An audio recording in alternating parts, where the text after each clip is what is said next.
Este vídeo se trata da leitura de um trecho do livro Por que Tarda o Pleno Avivamento, de Leonard Ravenhill. Capítulo 6. Por que tarda o avivamento? Herneck definiu o cristianismo como algo muito simples e muito sublime: viver no tempo e na eternidade sob o olhar de Deus e com a ajuda dele. Ah, se os crentes pudessem estar cônscios da eternidade! Ah, se pudéssemos viver cada momento sob o olhar de Deus, se pudéssemos viver tendo sempre em mente o juízo final e vender tudo o que vendemos tendo em mente o juízo final e fazer todas as nossas orações, dar o dízimo de tudo que possuímos tendo em mente o juízo final.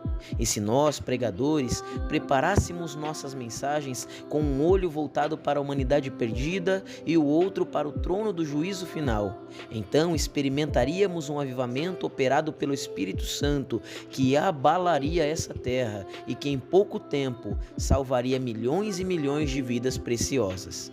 A baixa moralidade prevalente hoje em dia, bem como as tentativas das diversas seitas e cultos de dominar o mundo, deveriam deixar-nos alarmados. Alguém já disse, e com muita razão, que existem apenas 3 tipos de pessoas no mundo hoje: os que têm medo, os que não conhecem a realidade o suficiente para chegar a ter medo e os que conhecem a Bíblia. Sodoma, onde não havia Bíblia, nem pastores, nem folhetos, nem reuniões de oração, nem igrejas, pereceu. Como será que os Estados Unidos e a Inglaterra vão escapar da ira de Deus? Aqui temos milhões de Bíblias, centenas de milhares de igrejas, um sem número de pregadores e quanto pecado! Os homens constroem nossos templos, mas não entram neles. Imprimem Bíblias, mas não as leem. Falam de Deus, mas não creem nele. Conversam a respeito de Cristo, mas não confiam nele para a sua salvação. Cantam nossos hinos, mas depois os esquecem. Onde é que vamos parar com tudo isso? Em quase todos os seminários de estudos bíblicos, hoje a igreja atual é descrita nos termos da carta aos Efésios. Afirma-se que, apesar de toda a nossa carnalidade e pecado, estamos sentados com Cristo nas regiões celestiais. Que mentira! Somos Efésios, sim, mas da igreja de Éfeso do Apocalipse, aquela que abandonou o seu primeiro amor. Fazemos concessões ao pecado em vez de fazermos oposição a ele. E nossa sociedade licenciosa, libertina, leviana nunca se curvará diante dessa igreja fria, carnal e crítica. Paremos de ficar procurando desculpas para o nosso fracasso. A culpa pelo declínio da moralidade não é do cinema e da televisão. A culpa pela atual corrupção e depravação internacional é de toda a igreja.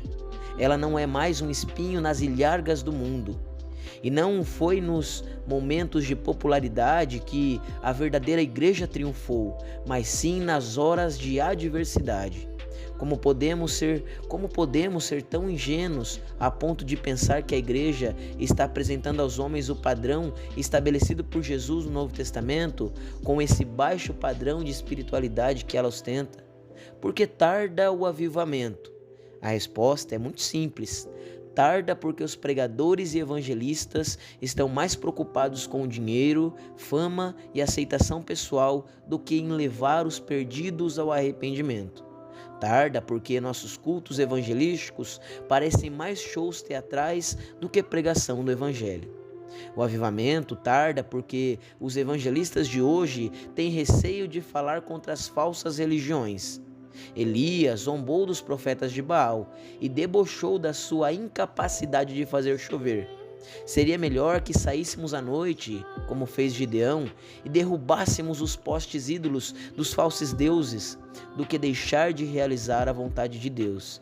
As seitas anticristãs e as religiões ímpias desta nossa hora final constituem um insulto contra Deus. Será que ninguém fará soar o alarme?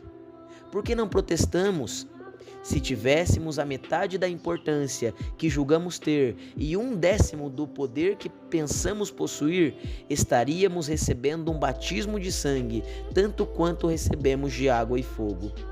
As portas da igreja da Inglaterra se fecharam para John Wesley, e um de seus críticos disse que, abre aspas, ele e seus tolos pregadores leigos Esse grupo de funileiros, garis, carroceiros e limpadores de chaminés estão saindo por aí a envenenar a mente das pessoas. Fecha aspas. Que linguagem abusiva. Mas Wesley não tinha medo nem de homens e nem de demônios. E se Whitefield era ridicularizado nas peças de teatro da Inglaterra da maneira mais vergonhosa possível, e se os cristãos do Novo Testamento foram apedrejados e sofreram todo tipo de vergonha, por que será que nós, hoje em dia, não provocamos mais a ira do inferno, já que o pecado e os pecadores continuam sempre os mesmos? Por que será que somos tão gelados e enfadonhos? É bem verdade que pode haver muito tumulto sem avivamento, mas, à luz do ensino bíblico e da história da igreja, não podemos ter avivamento sem tumulto. O avivamento tarda porque não temos mais intensidade e fervor na oração. Há algum tempo, um famoso pregador, ao iniciar uma série de conferências, fez a seguinte declaração, abre aspas, vim para essa série de conferências com grande desejo de orar. Agora peço àqueles que gostariam de carregar junto comigo esse peso que ergam uma das mãos e que ninguém seja hipócrita, fecha aspas. Um bom número de pessoas levantou a mão, mas lá pelo meio da semana, quando alguns resolveram promover uma vigília, o grande pregador foi dormir. Que hipocrisia! Já não existe mais integridade. Tudo é superficial. O fator que mais retarda a vinda de um avivamento do espírito é essa ausência de angústia de alma. Em vez de buscarmos a propagação do reino de Deus, estamos fazendo mais propaganda. Que loucura!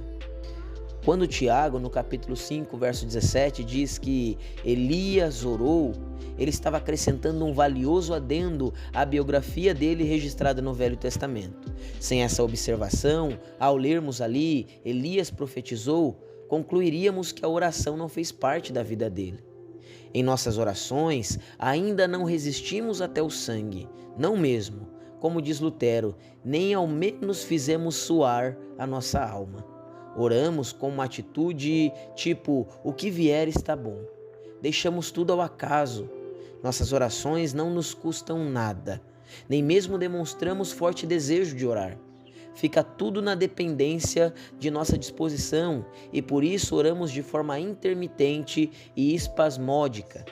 A única força diante da qual Deus se rende é a oração. Escrevemos muito sobre o poder da oração, mas ao orar não temos aquele espírito de luta. Nós fazemos tudo, exibimos os nossos dons espirituais ou naturais, expomos nossas opiniões, políticas ou religiosas, pregamos sermões ou escrevemos livros para corrigir desvios doutrinários. Mas quem quer orar e atacar as fortalezas do inferno? Quem irá resistir ao diabo? Quem quer privar-se de alimento, descanso e lazer para que o inferno o veja lutando, envergonhando os demônios, libertando os cativos, esvaziando o inferno e sofrendo as dores de parto para deixar atrás de si uma fileira de pessoas lavadas pelo sangue de Cristo? Em último lugar, o avivamento tarda porque roubamos a glória que pertence a Deus. Reflitamos um pouco sobre essas palavras de Jesus. Eu não aceito a glória que vem dos homens. Como podeis crer, vós que aceitais glória uns dos outros e contudo não procurais a glória que vem do Deus único? João capítulo 5, versos 41 e 44. Chega de toda essa autopromoção nos púlpitos, chega de tanto exaltar o meu programa de rádio, minha igreja, meus livros. Ah, que repulsiva demonstração carnal vemos nos púlpitos. Hoje temos o grande privilégio. E os pregadores aceitam isso? Não, eles já o esperam. E se esquecem de que só estão ali pela graça de Deus. E a vaidade é que, quando ouvimos tais homens pregar, notamos que nunca ficaríamos sabendo que eram tão importantes se não tivessem sido apresentados como tal. Coitado de Deus! Ele não está recebendo muita glória. Então, por que ele ainda não cumpriu a sua terrível, mas bendita ameaça de que iria vomitar-nos de sua boca? Nós fracassamos, estamos impuros, apreciamos os louvores dos homens, buscamos nossos próprios interesses. Ó Deus, liberta-nos dessa existência egoística, egocêntrica. dá-nos a bênção do quebrantamento. O juízo deve começar por nós, pelos pregadores. Glória a Deus.